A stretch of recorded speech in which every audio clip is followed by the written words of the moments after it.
softball, then you are going to love the Fastpitch TV show. We're bringing you more interviews, more videos, and more product reviews than anyone else on the planet. Sit back and get ready. Here's the Fastpitch TV show.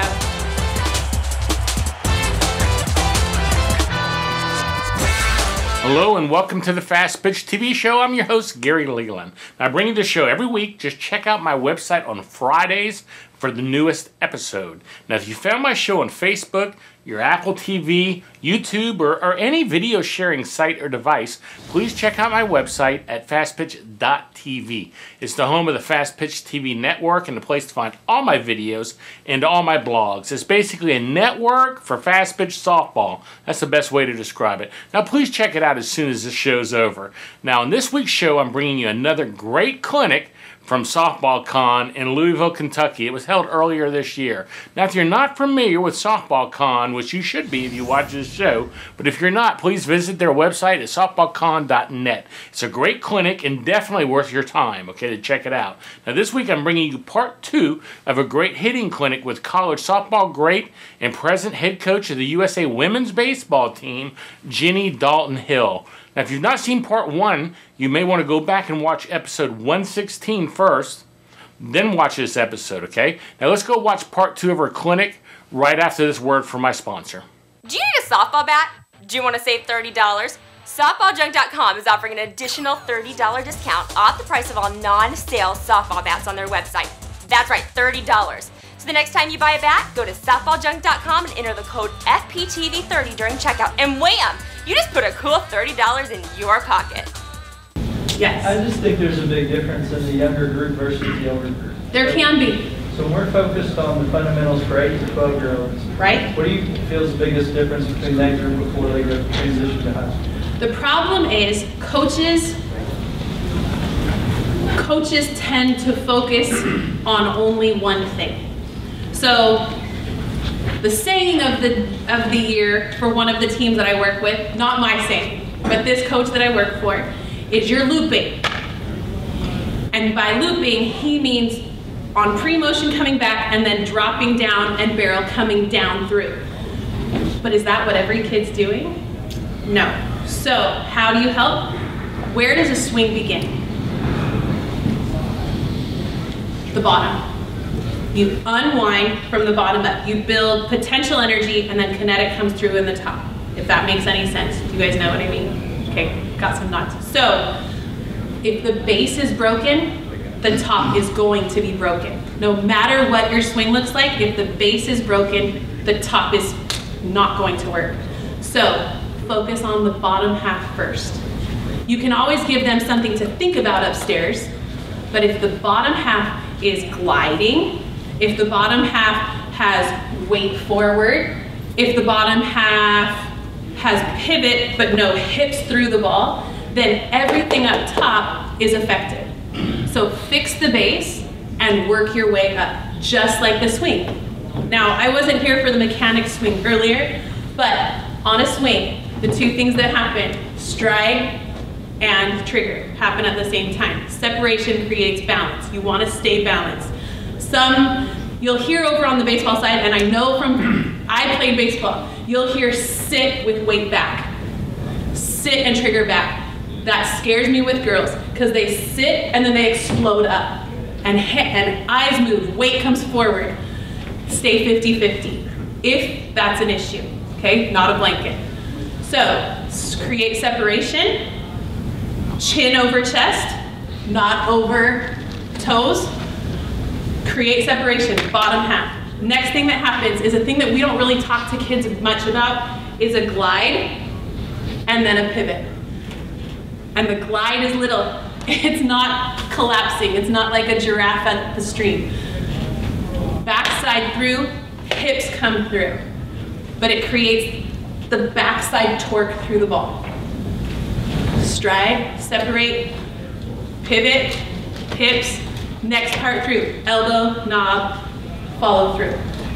But if bottom side glides but doesn't pivot, backside can't, or top side, or top hand, top elbow can't clear body, so it'll collapse into side. By collapsing into side, it creates barrel down, so you have to fix the bottom.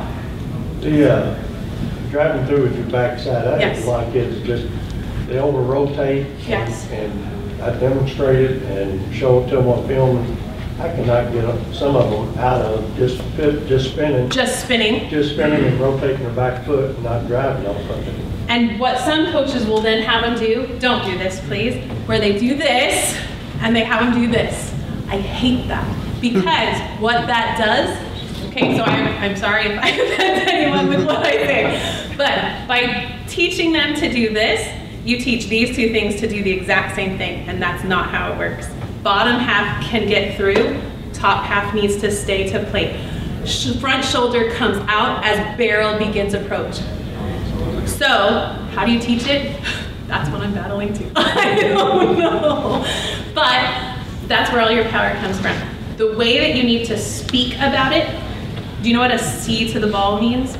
When you stand and you're in your ready position, you have a C to plate. Not bent over, but you have a bend where chin's over chest and knees are bent. You create a small C. Then as you get to contact, your C stays to contact, and then as you finish, C stays to plate. If kids are over-rotating, a lot of times you'll see C outside. Well, their foot's over-rotating really. Too far. Their foot's just, some of them's almost completely turned. Their job, and this is how I say it to my kids, belly button needs to take a picture of the pitcher when you're done. Because sometimes when they over-rotate, they're to third, if they're a right-handed batter. So when they get finished, they should be able to take a picture with their belly button of the pitcher themselves. Does that make sense? To help prevent this. But a way you can help them understand how far is too far, you swing, and from that position you should be able to jump.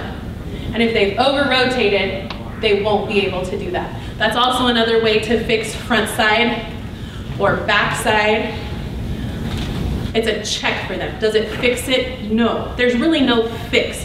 But until they feel what's wrong, they can't fix it. They just look to you and say, now what? So our job is to help them feel what is wrong. So if they're hitting the snot out of the ball, it's hard to correct because they think it's right, because they see that it's right. But that's how I deal with it with my players. Are there any problems that you're having that you don't know how to fix? Then why are you here?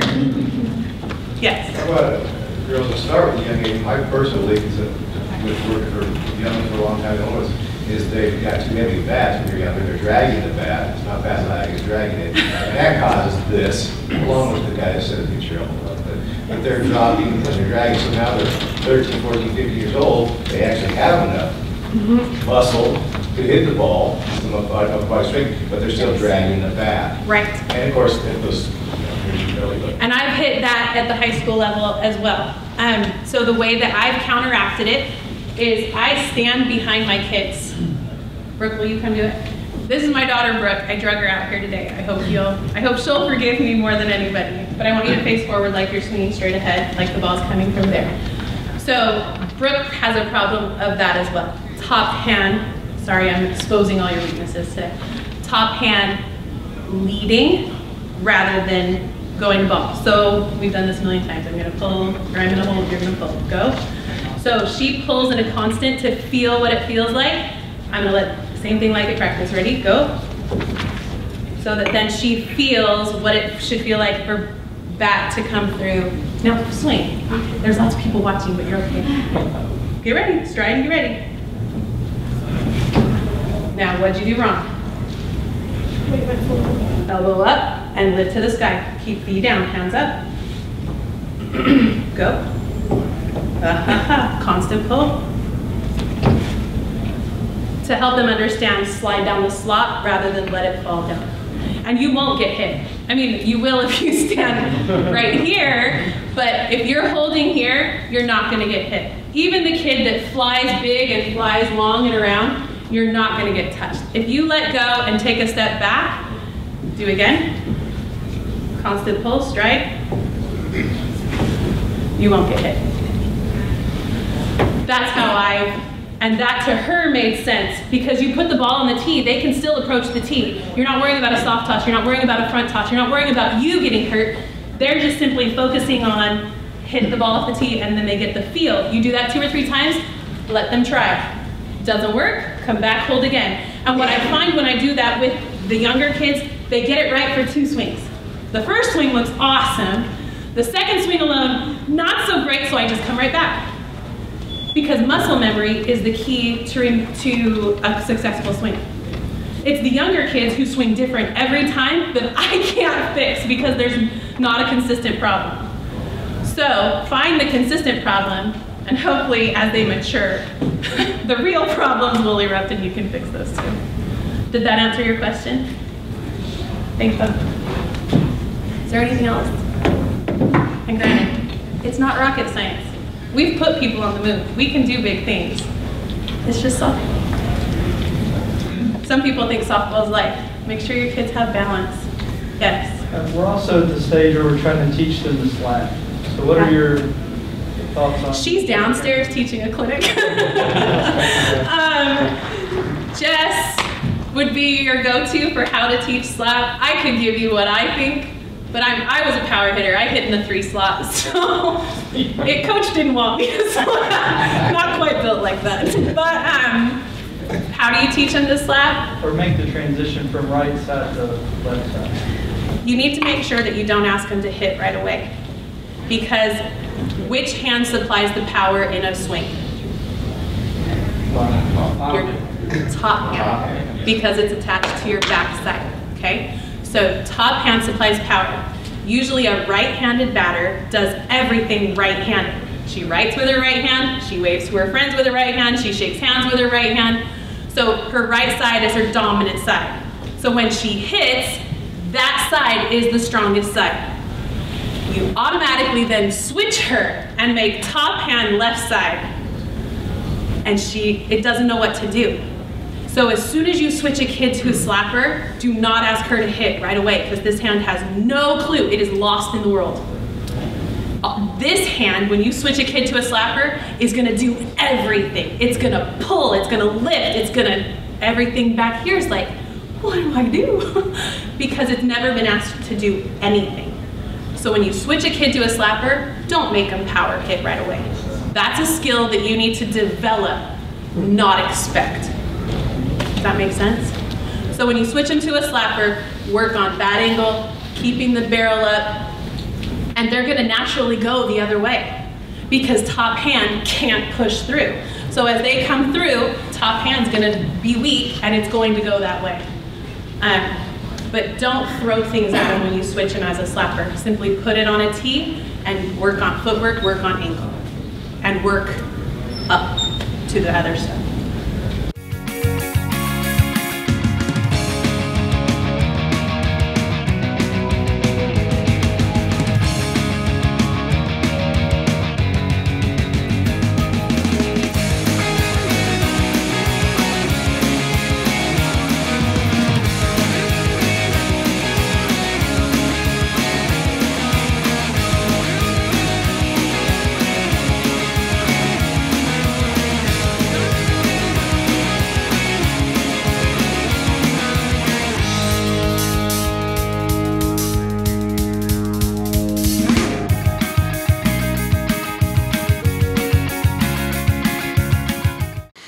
Welcome back. That last short video you just saw was for my new magazine I just started publishing.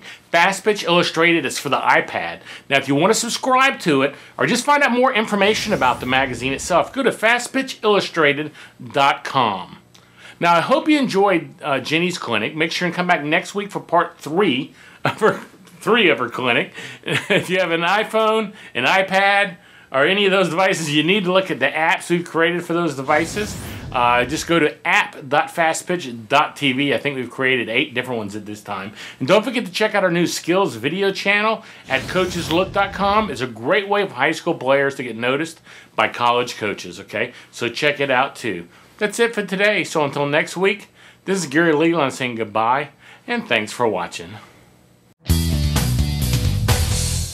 This show is a member of the Fastpitch TV network.